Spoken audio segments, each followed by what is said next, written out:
Shalom, selamat pagi. Apa kabar? Sehat, semangat, diberkati, dan menjadi berkat. Wow, tepuk tangan dulu yang terbaik bagi Tuhan Yesus. Haleluya, haleluya. Tuhan kita dahsyat dan luar biasa. Dan jikalau saudara dan saya disebut anak Tuhan, saya yakin saudara adalah orang-orang yang dahsyat dan luar biasa. Bukan karena latar belakangmu, tapi karena engkau ada di dalam Tuhan. Tuhan yang luar biasa, Tuhan yang dahsyat ada dalam dirimu. Maka saya yakin dan percaya perjalananmu bersama dengan Tuhan adalah dahsyat dan luar biasa. Katakan saya luar biasa. Katakan saya dahsyat. Katakan saya hebat. Karena Tuhan. Amin, amin, amin. Saudaraku, kita sudah ada di Mazmur 148 pagi ini. Dan saudaraku, dosa bukan hanya saja mencuri. Dosa tidak mau mendengarkan perintah Tuhan, atau meremehkan perintah Tuhan, atau tidak memperhatikan perintah Tuhan juga adalah dosa. Coba lihat Amsal 13 ayat 13. Sebelum nanti kita masuk ke dalam Mazmur, coba Amsal 13 ayat 13. Siapa meremehkan firman, ia akan menanggung akibatnya. Terus? Tetapi siapa taat kepada perintah akan menerima balasan. Ya, sekali lagi. Siapa meremehkan firman, ia akan menanggung akibatnya. Tetapi siapa taat kepada perintah akan menerima balasan. Iya, saudaraku, siapa meremehkan firman akan menanggung akibatnya. Tapi siapa taat kepada perintah akan menerima balasan. Jadi jikalau kita meremehkan firman, ada akibatnya Bapak Ibu. Jadi dosa bukan hanya sekedar, ya oke lah, yang penting saya sudah gak merokok, gak berjudi, tapi masalah dengar firman gak terlalu perhatian, gak apa-apalah. Enggak, gak boleh. Bahkan saya sudah pernah bagikan ayatnya saudaraku. Orang baik tapi tidak dalam Tuhan gak laku sama Tuhan, gak levelnya Tuhan. Oh, kok begitu Pak? Gimana sih maksudnya? Pengen kita lihat ayatnya. Jadi kebaikan, kesalehan kita adalah seperti kain lapuk di hadapan Tuhan. Jikalau kita lakukan itu bukan karena taat kepada firman. Kesalehan kita itu seperti kain lapuk jikalau kita tidak mengerti tentang pribadi Tuhan. Coba kita lihat Yesaya 64 ayatnya yang ke-6. Demikianlah kami sekalian. Demikianlah kami sekalian. Siapa mereka ini? Seperti seorang najis. Seperti seorang najis. Apakah mereka berbuat najis? Coba lihat. Dan segala kesalehan kami seperti kain kotor. Oh, ternyata yang disebut seperti seorang najis ini adalah orang-orang yang melakukan kesalehan. Tapi masalahnya kesalehannya itu seperti kain kotor. Loh, kenapa kesalehan bisa seperti kain kotor, Pak? Kita lihat Alkitab menjawab. Terus? Kami sekalian menjadi layu seperti daun. Nah, orang yang saleh ini menjadi layu seperti daun. Terus? Dan kami lenyap oleh kejahatan kami seperti daun dilenyapkan oleh angin. Loh, tadi katanya saleh, tapi kok dilenyapkan oleh karena kejahatan? Emang mereka lakukan apa? Ayat 7. Tidak ada yang memanggil namamu. Karena tidak ada yang mau memanggil nama Tuhan. Atau yang bangkit untuk berpegang kepadamu. Tidak ada yang mau berpegang kepada firman Tuhan. Sebab engkau menyembunyikan wajahmu terhadap kami. Ya. Dan menyerahkan kami ke dalam kekuasaan dosa ya, kami. Karena mereka tidak lagi dapat mengenal Tuhan. Saudara, kenapa Tuhan menyembunyikan wajahnya? Karena Alkitab ada berkata, carilah Tuhan selama ia berkenan ditemui. Karena ada masanya Tuhan tidak berkenan ditemui. Haleluya. Ada masanya Tuhan tidak berkenan ditemui. Makanya sekarang zaman kasih karunia, jangan kita lalukan begitu saja. Jangan sampai zaman kasih karunia, zaman masa Tuhan berkenan ditemui, kita nggak temui Tuhan. Ketika Tuhan sudah menutup pintu kasih karunia, kita pengen ketemu Tuhan. Saudara, kasih karunia untuk keselamatan orang berdosa ada limitnya. Ketika kuotanya sudah penuh, limit waktunya Tuhan sudah tiba, penghukuman yang datang ke dalam dunia. Saudara, seringkali orang saya dengar ya seperti ayat yang ke-6 itu. Kan gak harus ke gereja, kan gak harus berdoa, yang penting kita baik. Suka dengar gak Bapak Ibu omongan begitu? Yang penting baik, gak harus pun ke gereja, kagak apa-apa. Daripada ke gereja tapi tidak baik, dia membenarkan diri. Itu tuh, ke gereja berdoa dengar firman, tapi kelakuannya begitu. Mending kayak gua, mending kayak saya. Nggak ke gereja, tapi saya lebih baik. Nggak perlu berdoa, nggak suka baca Alkitab juga, tapi saya baik, nggak jahat-jahat. Yang suka ngomong gitu, saya kasih tahu firman Tuhan pagi hari ini. Kesalehanmu seperti kain kotor. Jikalau kamu tidak mau memanggil nama Tuhan, jikalau kamu tidak mau bersyukur, memuji, menyembah Dia, kesalehanmu sama seperti kain kotor, dan itu kejahatan. Menurut Amsal 13 ayat 13, siapa meremehkan firman, dia akan menanggung akibatnya. Jadi bagaimana Pak yang benar? Memang pergi ke gereja tidak berlaku baik itu salah. Tapi kamu merasa diri baik tapi tidak pergi mendengarkan firman juga salah. Jadi yang benar apa? Kita harus mau mendengar firman, kita harus mau memuji, menyembah Tuhan, dan hidup kita harus baik dan benar. Amin, saudaraku. Haleluya. Jadi orang baik tapi tidak mau beribadah, tapi tidak mau menyembah Tuhan, kamu sama dengan kain kotor di hadapan Tuhan. Di hadapan orang bisa saja kamu dipuji. Makanya orang ateis yang tidak percaya Tuhan tapi sosialnya tinggi, sama dengan kain kotor di hadapan Tuhan. Makanya kita yang anak Tuhan, kita yang jadi Kristen, jangan kalah baik dengan yang ateis. Kita harus tunjukkan bahwa kita adalah orang-orang yang penuh dengan kasih Tuhan. Bahwa kasih kita tanpa syarat.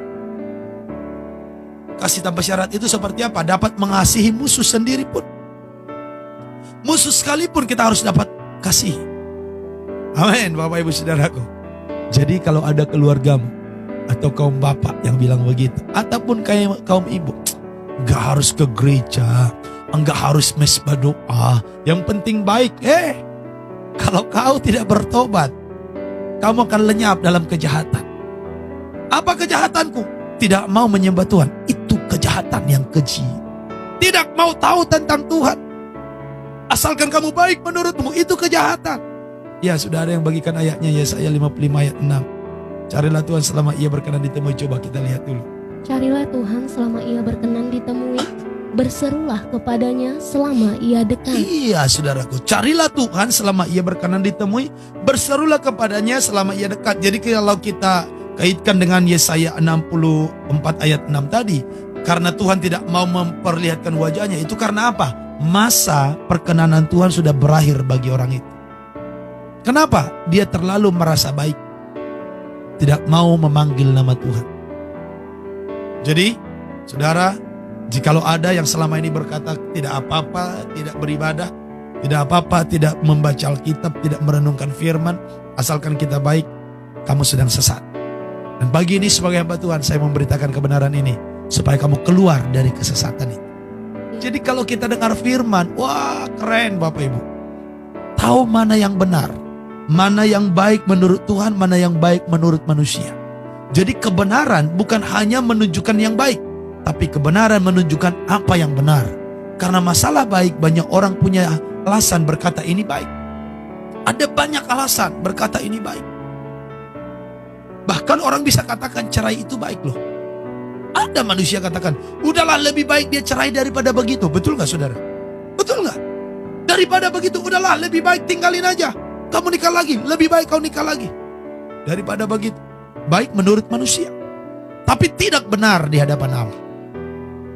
Udahlah, gak apa-apalah kalau dia cuma gak mau ke gereja. Yang penting dia baik, kasih uang ke rumah, uang belanja. Yang penting, itu baik bagi manusia, tapi tidak benar di mata Tuhan.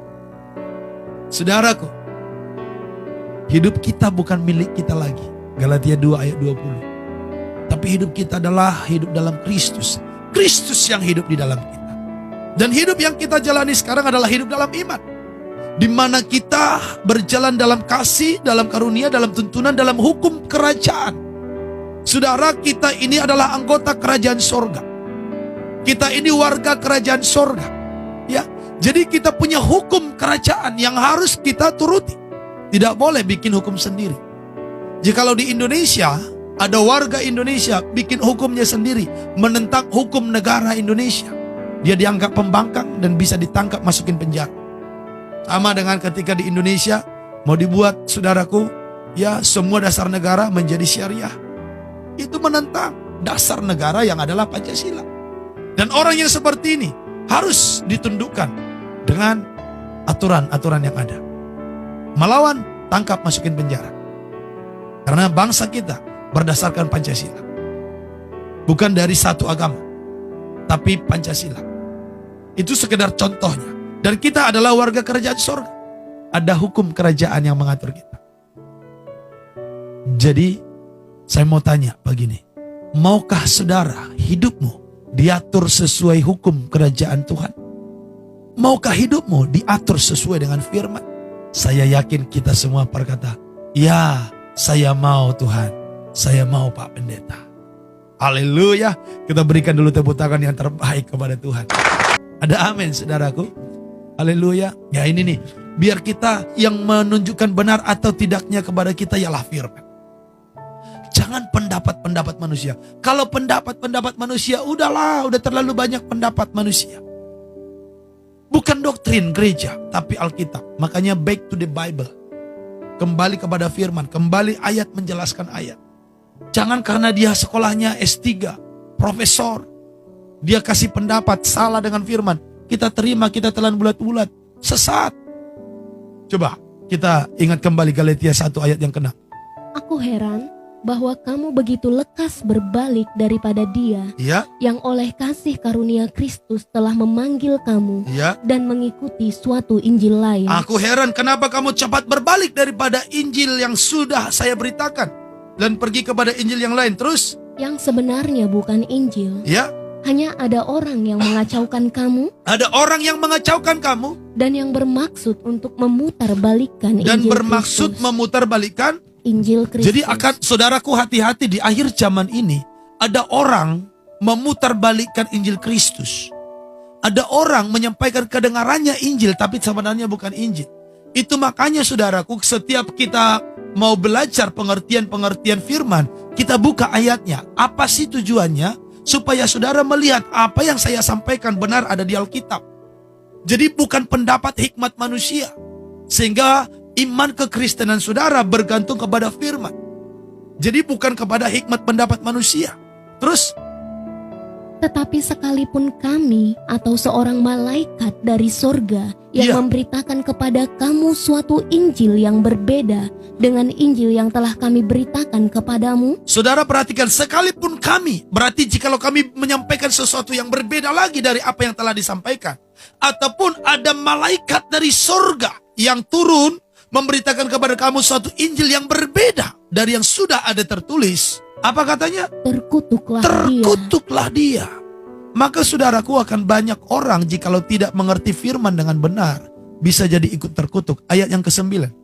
Seperti yang telah kami katakan dahulu, Ya, sekarang kukatakan sekali lagi, ya, jikalau ada orang yang memberitakan kepadamu suatu Injil yang Ya. berbeda dengan apa yang telah kamu terima, ya. terkutuklah dia. Jikalau yang disampaikan berbeda dengan apa yang telah diterima, terkutuklah dia.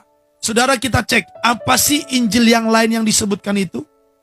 Itulah Injil yang disampaikan hanya untuk menyenangkan hati manusia.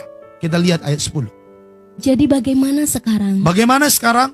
Adakah ku cari kesukaan manusia Adakah ku cari kesukaan manusia? atau kesukaan Allah? Atau kesukaan Allah? Adakah ku coba berkenan kepada manusia? Adakah ku coba berkenan kepada manusia? Sekiranya aku masih mau mencoba berkenan kepada manusia, Ya. maka aku bukanlah hamba Kristus. Nah, jadi Injil lain yang disebutkan Paulus itu adalah Injil yang berbeda dengan apa yang telah diberitakan.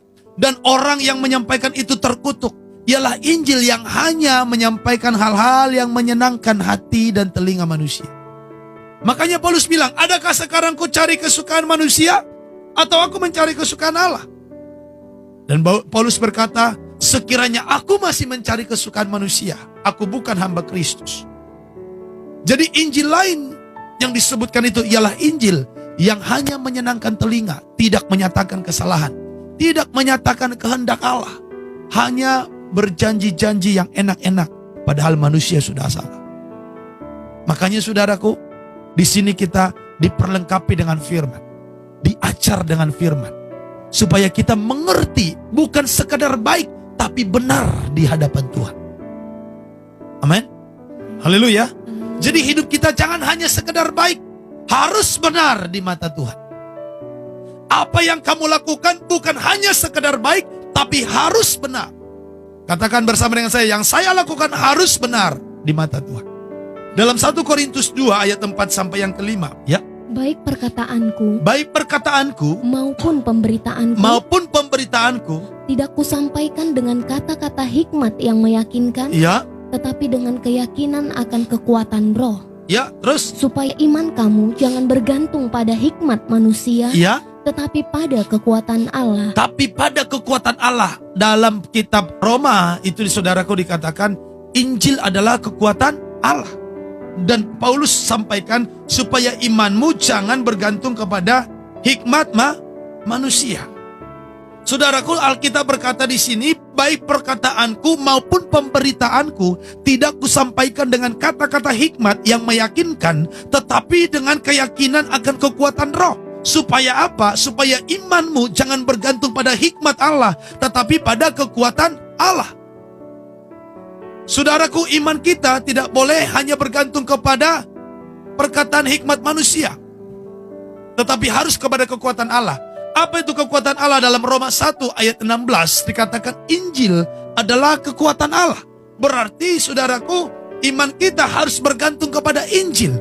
Apa itu Injil? Kabar baik yang telah tertulis ini. Berarti setiap kita mau mendengarkan firman, kita harus kembali kepada firman, kembali kepada Bible, kembali kepada ayat Alkitab. Coba kita lihat Roma 1 ayat 16. Sebab aku mempunyai keyakinan yang kokoh dalam Injil. Aku mempunyai keyakinan yang kokoh dalam Injil. Karena Injil adalah kekuatan Allah yang menyelamatkan setiap orang yang percaya. Perhatikan, Injil adalah kekuatan Allah. Tadi Alkitab berkata dalam 1 Korintus 2 ayat 5, imanmu jangan bergantung pada hikmat manusia, tetapi kepada kekuatan Allah. Dalam Roma 1 ayat 16, kekuatan Allah itu ialah Injil. Berarti supaya iman kita tidak tersesat, kita harus bergantung kepada Injil, bukan dengan doktrin gereja. Doktrin gereja membuat kita terpecah-pecah, jadi berantam satu dengan yang lain. Saudaraku, saya sampaikan ini dengan tegas. Semua doktrin gereja yang bertentangan dengan firman harus dirubah. Harus kembali kepada firman. Jikalau tidak, kamu mendengarkan Injil lain dan orang yang membuat Injil lain terkutuk, sekalipun itu malaikat yang turun dari sorga. Bapak ibu saudara, sebagai anak Tuhan kita harus cerdas. Apa yang kita pahami selama ini, apakah sesuai firman atau hanya pendapat manusia? Ataukah hikmat manusia? Karena orang itu mungkin profesor doktor, dia punya pendapat lalu kita pegang begitu saja. Tapi kalau kita baca Alkitab sudah salah. Tapi kalau benar sesuai Alkitab kita dukung. Tapi kalau sudah bertentangan dengan isi Alkitab, sekalipun kami atau malaikat dari sorga yang turun, kata Paulus, terkutuklah dia. Saudara, saya tanya Bapak Ibu, pemahaman tentang Tuhan yang kamu dengarkan selama ini, apakah sesuai dengan hikmat Allah atau hanya hikmat manusia? Atau interpretasi manusia saja? Saya harus sampaikan ini. Baptisanmu sesuai dengan hikmat Allah atau hanya sesuai dengan hikmat manusia? Baptisan saudara sesuai dengan Alkitab atau sesuai dengan doktrin saja? Bahasa roh yang kamu tahu sesuai dengan Alkitab atau hanya hikmat manusia? Ayo kita jujur Bapak Ibu. Jangan kita menolak firman. Jangan karena takut sama manusia. Jangan karena gak enak sama yang lain. Nanti kalau kita sudah diperhadapkan dengan raja di atas segala raja, kita gak bisa bawa alasan-alasan yang dunia ini bisa terima. Gak enak dengan itu, gak enak. Saudara, sekali lagi, semua doktrin gereja, saudara, gereja apapun saudara, yang penting kamu masih menyebut diri Kristen. Semua ajaranmu, jikalau tidak sesuai dengan Alkitab, kembalikan kepada Alkitab. Supaya kamu tidak tersesat.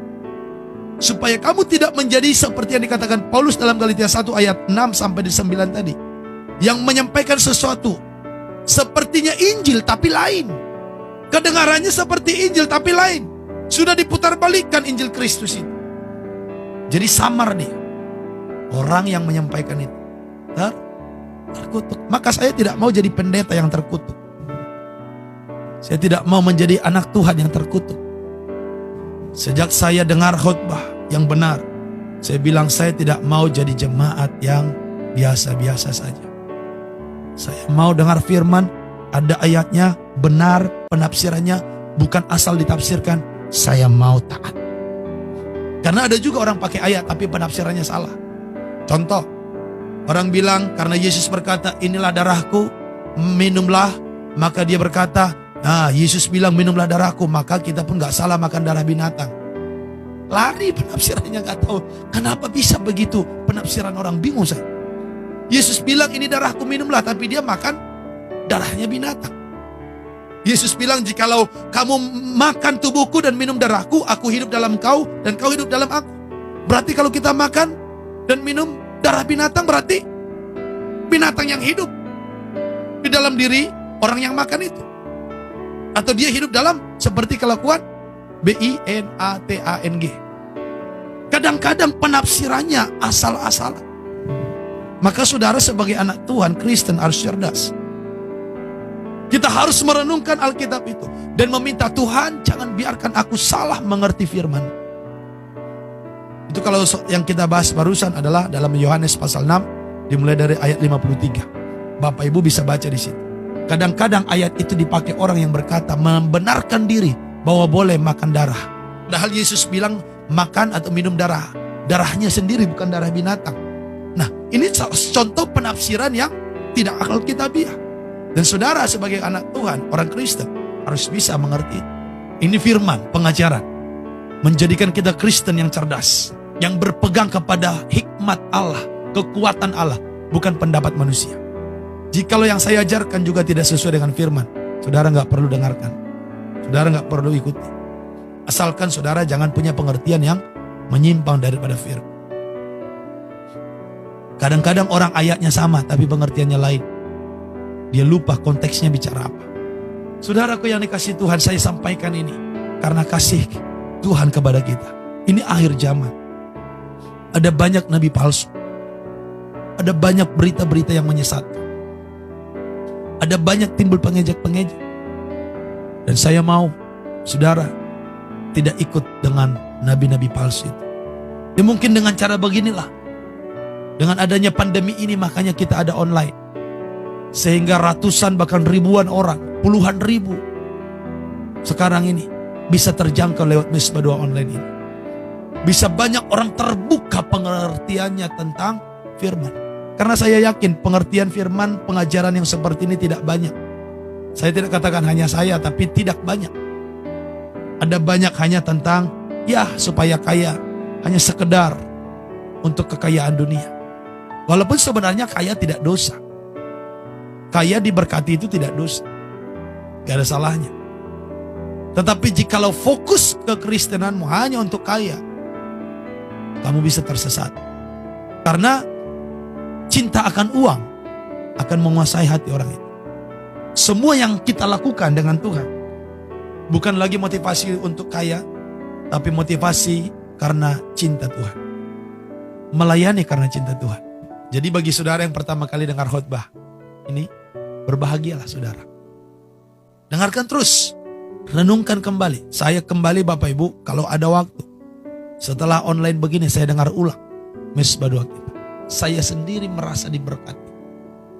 Karena kadang-kadang saudara apa yang keluar dalam khotbah begini bukan pada saat persiapan, tapi Tuhan wahyukan ketika kita sedang baca. Maka saudara, kalau saudara terberkati, kagumlah sama Tuhan, bukan sama saya. Saya mah, kita sama-sama manusia. Jadi kalau firman itu dahsyat atau hadirat Tuhan nyata, mujizat nyata, saudara kita kagum sama Tuhan. Yesus yang hebat. Kalau kita mah manusia biasa, sama. Dicubit daging ini masih sakit. Tetapi saya belajar untuk mengikuti Tuhan.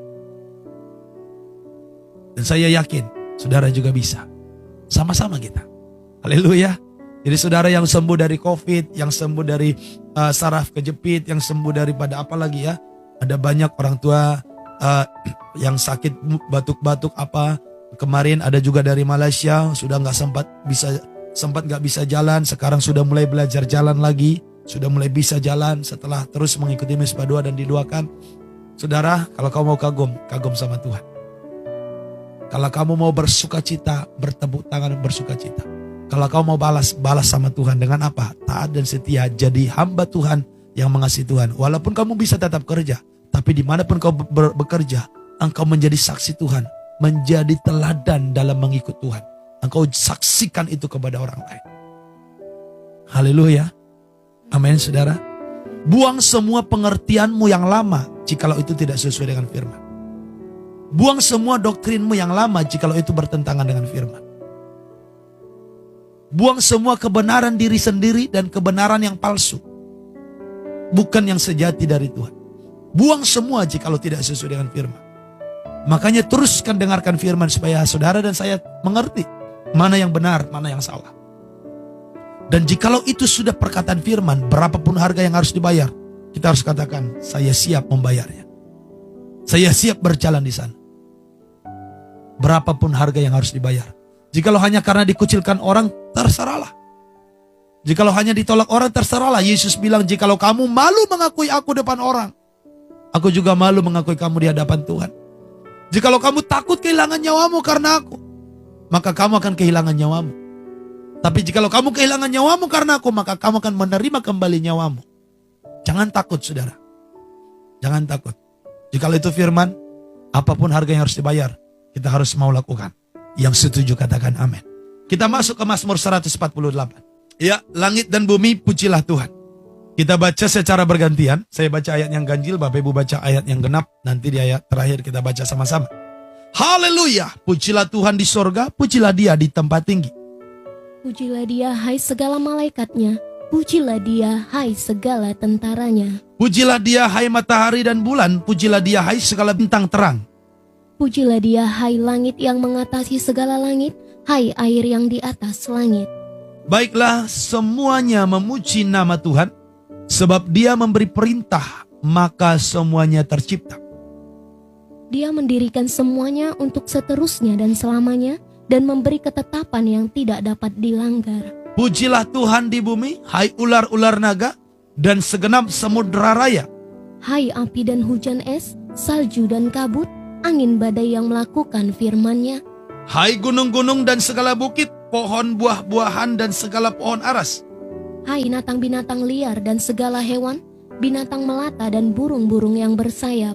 Hai raja-raja di bumi dan segala bangsa, pembesar-pembesar dan semua pemerintah dunia. Hai teruna dan anak-anak dara, orang tua dan orang muda. Biarlah semuanya memuji-muji Tuhan, sebab hanya namanya saja yang tinggi luhur. Keagungannya mengatasi bumi dan langit. Bersama-sama kita baca.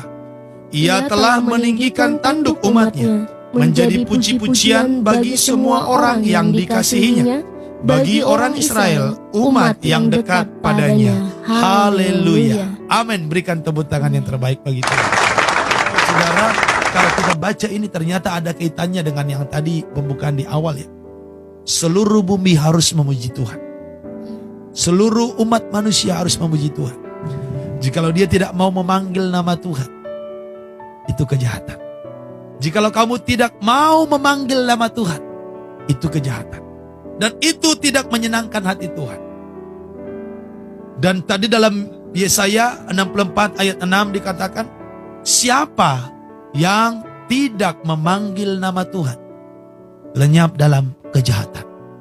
Ayat 13, biarlah semuanya memuji-muji Tuhan, sebab hanya namanya saja yang tinggi luhur, keagungannya mengatasi bumi dan langit. Tidak peduli apapun dia, siapapun dia, dimanapun dia, harus memuji-muji Tuhan. Maka ini yang saya katakan dalam mesbah doa pribadimu, jangan hanya minta, tapi puji sembah Tuhan. Dalam doa pribadi saudara, kita lihat dikatakan di sini, pujilah Tuhan di sorga, pujilah Dia di tempat tinggi. Pujilah Dia hai segala malaikatnya, pujilah Dia hai segala tentaranya. Jadi mulai dari sorga sampai ke bumi, sampai ke binatang-binatang, semuanya memuji Tuhan. Jadi seluruh ciptaan Tuhan ini harus memuji Dia, harus menyembah Dia. Siapa kamu bilang gak apa-apa, gak harus memuji, gak harus rohani, yang penting baik? Dengar, itu tipu muslihat iblis. Karena kita tahu di dunia ini ada iblis yang lagi cari teman untuk tinggal di neraka. Gimana caranya iblis cari teman tinggal di neraka? Bukan dia tunjukkan mukanya yang jelek, tapi dia kasih kenikmatan sesaat. Tapi ingat, itu cara iblis cari teman tinggal di neraka. Sebenarnya neraka tidak diciptakan untuk manusia. Neraka diciptakan untuk menghukum setan, menghukum iblis, dan malaikat-malaikat yang ngikutin dia. Tetapi persoalannya kenapa jadi ada manusia yang masuk neraka adalah karena manusia lebih senang ikut setan dari ikut Tuhan. Manusia yang lebih senang ikut setan daripada ikut Tuhan, dia ikut sama iblis. Manusia yang lebih senang kesetanan daripada ketuhanan, ikut setan di neraka. Coba tanya kiri kananmu, kamu sebenarnya ikut siapa gitu? Kamu lebih senang ikut siapa? Ikut Tuhan atau hantu? Ikut Tuhan atau setan? Coba tanya dulu. Haleluya saudaraku. Kiranya kita punya cinta yang makin lama makin dalam sama Tuhan. Kiranya kita makin hari makin cinta sama Tuhan dan makin benci terhadap dosa. Sekali lagi, neraka Tuhan ciptakan bukan untuk manusia, tapi untuk menghukum iblis dan antek-anteknya. Tapi karena manusia lebih mengikuti iblis, maka hukum kerajaan harus tetap dijalankan. Yang melanggar firman harus dihukum. Oleh sebab itu saudaraku, Yesus mati di kayu salib supaya kita yang sudah jatuh dalam dosa punya kesempatan untuk berubah.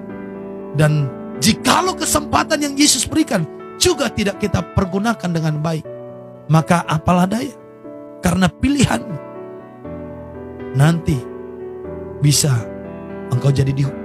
Tapi saya berdoa, tak seorang pun di antara saudara dan saya yang sudah dengar firman ini. Karena ketika kau dengar firman ini, itu artinya kasih karunia ada bagimu. Tuhan rindu engkau dipulihkan, berbalik kepada Dia. Tinggalkan hidupmu yang lama, supaya engkau sungguh-sungguh lagi dipulihkan dalam Tuhan. Dan saudara, saya kasih tahu, ketika engkau dulunya hidupnya jahat, hidupnya dulu penuh dengan dosa, sekarang kau berbalik kepada Tuhan. Saya mau kasih tahu, bersabar ketika engkau menghadapi persoalan. Untuk engkau dipulihkan kembali, dapat menikmati kasih Tuhan, engkau harus bayar harga yang mahal. Saudara, ada mungkin yang bertanya begini, Pak, memang dulu saya jahat, sangat jahat, tapi sekarang saya sudah bertobat, tapi kok belum dipulihkan Tuhan ya? Mungkin dia baru bertobat sekitar 1 tahun, tapi belum dipulihkan Tuhan. Atau ada juga yang baru dia menyadari kesalahannya setelah dengar Mesbah Doa online ini. Tuanku Raja, dan dari perapian yang menyala-nyala itu, perlu Tuanku tahu, kami tidak akan menyembah patung yang ketika hidupmu jauh dari Tuhan. Itu ibarat sebuah ladang yang sudah ditumbuhi dengan rumput berduri, rumput liar. Pokoknya sangat-sangat menyeramkan. Ketika kamu datang kepada Tuhan, mulai dibersihkan. Ketika dibersihkan, perlu juga digemburkan ini tanah. Setelah digemburkan tanah, perlu ditanam benihnya. Sekian lama diurus benihnya, dirawat sampai waktunya panen. Dan bisa saja gagal panen. Kenapa? Jikalau kamu tidak merawat tanamanmu dengan baik. Nah, iman kita terhadap Tuhan kira-kira ilustrasinya seperti itu. Jikalau kita baru bertobat, roh kita sudah baru, tapi karakter hidup kita masih perlu dibersihkan. Ketika kita mulai hidup di dalam Tuhan, nanti satu persatu mulai Tuhan pulihkan. Tapi nggak langsung pulih, langsung aman, tenang hidupmu. Karena apa? Masalah kan tetap ada selama tinggal di dunia. Tapi ketika kamu sudah hidup dalam Tuhan, kamu bisa kuat menghadapi persoalan itu. Tinggal tunggu beberapa waktunya masa menuai. Engkau mungkin belum menuai tentang suami yang belum dipulihkan, atau anakmu belum berubah, atau keuanganmu masih begitu saja. Bersabar. Itu ibarat benih yang sedang kamu tanam. Tunggu sampai dia benar-benar bertumbuh dan menghasilkan buah. Dan rawat dengan baik, supaya dia tidak gagal panen.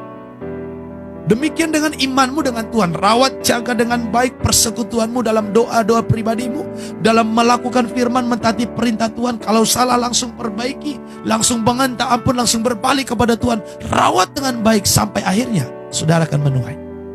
Sekitar 2 tahun yang lalu, saya juga pengen mundur dari Tuhan. Kenapa? Banyak persoalan. Mundur dari melayani maksudnya saudara. Bukan jadi beda agama, enggak. Tapi jadi tidak mau melayani lagi lah. Karena apa? Susah. Secara apa? Keuangan. Sekarang bagaimana? Saya tidak fokus lagi dengan itu. Kenapa Tuhan kasih? Hidupmu bukan milikmu, tapi milikku. Terserah kau mau gimana, kata Tuhan. Saya bilang, udah Tuhan, terserahmu ya Tuhan. Oke, tapi mampukan aku, kuatkan aku, supaya aku tidak fokus dengan diriku. Saudara yang dikasih Tuhan, perlu kita perbaiki sudut pandang, cara pandang kita, segala sesuatu yang terjadi dalam hidup kita. Engkau sudah beribadah, engkau mesbah doa sudah 1 jam sehari, tapi mungkin baru sebulan belum terjadi apa-apa. Terus lanjutkan, jaga dengan baik. Katakan, Tuhan, andai kata tidak terjadi apa-apa pun, saya tidak akan berubah setia. Harus begitu. Makanya saya cinta dengan omongannya Sadrak, Mesak, Abednego. Mereka bilang begini sama raja waktu itu. Raja, kami ini pelayan Tuhan, dan kami hanya menyembah kepada Dia. Jikalau Tuhan kami sanggup melepaskan kami dari tangan raja dan dari perapian yang menyala-nyala itu, maka Tuhan kami akan melepaskan kami dari perapian yang menyala-nyala itu. Tetapi andai kata Tuhan kami tidak melepaskan kami dari tangan Tuanku Raja dan dari perapian yang menyala-nyala itu, perlu Tuanku tahu, kami tidak akan menyembah patung yang Tuanku buat. Saudara, sebenarnya iman kita kepada Tuhan harus begitu. Kita harus berani bilang, andai kata yang kudoakan tidak dijawab, andai kata hidupku masih begini, tapi dengar, setan iblis, aku tidak akan merubah kesetiaanku kepada Tuhan. Harus begitu sebenarnya komitmen kita dengan Tuhan. Andai kata sampai akhir hidupmu, andai kata, garis bawahi, andai kata tidak kamu lihat pertolongan perubahan, saya sampaikan, jangan kau berubah setia dengan Tuhan. Tetap cintai Tuhan, tetap sembah, tetap puji Dia. Karena semua kita lakukan bukan lagi mengharapkan balasan, tapi karena cinta kepada Tuhan. Katakan amin. Andai kata sudah sampai 10 tahun suamimu belum berubah, jangan kau jadi berubah setia dengan Tuhan. Jangan kau jadi tidak melayani. Andai kata pelayananmu sudah 20 tahun tapi tidak terjadi terobosan keuangan dalam pelayananmu, jangan kamu berbalik setia. Tetap seperti Sadrak, Mesak, dan Abednego. Wah, coba kita lihat dulu ini berapa ayat terakhir ini ya. Coba Daniel pasalnya yang ketiga, ayat yang ke-17 dan sampai 18. Jika Allah kami yang kami puja sanggup melepaskan kami, Si Sadrak, Mesak, Abednego menjawab, jika Allah yang kami puja sanggup melepaskan kami, maka Ia akan melepaskan kami dari perapian yang menyala-nyala itu iya, dan dari dalam tanganmu, ya maka Raja. Ia akan melepaskan kami dari api yang menyala-nyala itu dan dari tanganmu, ya Raja. Terus, Tetapi seandainya tidak, hendaklah Tuanku mengetahui, tetapi ya Raja, seandainya kami tidak dilepaskan sekalipun, hendaknya Tuanku Raja mengetahui bahwa kami tidak akan memuja dewa Tuanku bahwa kami tidak akan memuja dewa Tuanku dan tidak akan menyembah patung emas yang dan Tuanku dirikan tidak itu. akan menyembah patung emas yang Tuanku dirikan itu. Artinya apa? Kami siap mati karena mengikut Tuhan. Kami siap mati, kami rela mati karena Tuhan. Kami tidak akan berubah setia sekalipun nyawa taruhannya. Ini Sadrak, Mesak, dan Abednego. Makanya saudaraku, kalau orang tanya kira-kira nanti setelah masuk surga pengen ketemu siapa? Pertama Tuhan Yesus, setelah itu siapa? Paulus. Kalau saya ditanya siapa lagi? Daniel, Sadrak, Mesak, dan Abednego. Kenapa? Saya lihat mereka hanya karena ibadah, cuma diminta 1 bulan loh. 1 bulan kalian gak usah ibadah ke yang lain, udah menyembah kepada yang lain saja dulu, nanti bisa balik lagi. Mereka bilang enggak, lebih baik mati daripada berubah setia kepada Tuhan. Dia bilang, wow Tuhan. Padahal mereka bukan karena gak dapat apa-apa, bukan karena miskin mereka ngomong begitu, jadi putus asa, udahlah lebih baik mati, toh juga hidup miskin. Bukan karena itu. Mereka itu, saudaraku, memimpin beberapa kota. Pemimpin, uang pasti banyak. Kenikmatan dunia pasti bisa mereka nikmati. Karena mereka itu diangkat menjadi pemimpin-pemimpin di beberapa kota. Bukan karena mereka miskin, makanya mereka bilang, udah mati juga gak apa-apa deh, toh juga saya gak punya apa-apa di dunia ini. Kalau itu mungkin ya wajar, kata orang yang kaya. Tapi ini enggak. Sekalipun mereka punya keluarga, enggak pasti punya keluarga. Mereka punya kekayaan, harta banyak, harta kekayaannya. Karena mereka adalah pemimpin-pemimpin yang ada di bawah raja. Sekarang mungkin bisa bupati-bupati atau gubernur-gubernurnya. Tapi mereka bilang, lebih baik kami mati di perapian yang menyala-nyala daripada memuja dewa dan menyembah patung emas yang Tuanku dirikan. Wow, saya berdoa kiranya saudara dan saya, kita sama. Ini doa kita. Kita punya hati yang seperti ini. Amin, saudaraku. Bukti cinta kita kepada Tuhan. Oke, kembali ke Mazmur 148. Pujilah dia, hai langit yang mengatasi segala langit. Hai air, jadi air juga memuji Tuhan. Langit juga memuji Tuhan, saudaraku. Matahari, bulan, bintang juga memuji Tuhan. Semuanya itu terang mereka, terang daripada bulan matahari itu memuji Tuhan. Dan semua dikatakan semuanya memuji nama Tuhan. Ya, seterusnya dikatakan tadi, biarlah semuanya memuji Tuhan selamanya dan tetap. Dan ketetapan ini jangan dilanggar. Ayat 6, dia mendirikan semuanya untuk seterusnya dan selamanya dan memberi ketetapan yang tidak dapat dilanggar. Jadi memuji Tuhan itu suatu kewajiban, tidak dapat dilanggar. Pujilah Tuhan di bumi, hai ular naga. Bayangkan ular-ular naga juga memuji Tuhan. Samudra raya, hujan es, salju. Hai api, jadi api juga memuji Tuhan. Hujan es, salju, kabut, angin badai, ternyata semua memuji Tuhan. Binatang-binatang liar, ya kecoa berarti termasuk memuji Tuhan. Makanya kitanya yang terlalu sempit pengertiannya, makanya kita tidak ngerti apa tujuannya ini diciptakan. Semuanya itu dipakai Tuhan untuk memuji Tuhan. Pokoknya apa yang Tuhan ciptakan itu, semua dapat memuji Tuhan. Hai raja-raja di bumi, segala bangsa pembesar dan semua pemerintah dunia, teruna, anak dara, orang tua, orang muda, semua memuji Tuhan. Biarlah semuanya memuji-muji Tuhan. Maka ia telah menindihkan tanduk umatnya menjadi puji-pujian bagi semua orang yang dikasihnya, bagi orang Israel umat yang dekat padanya. Apa berkat bagi orang yang terus memuji Tuhan? Dia menindihkan tanduknya. Bukan artinya jadi tumbuh tanduk di sini Bapak Ibu. Artinya apa? Kita menjadi orang yang diangkat Tuhan.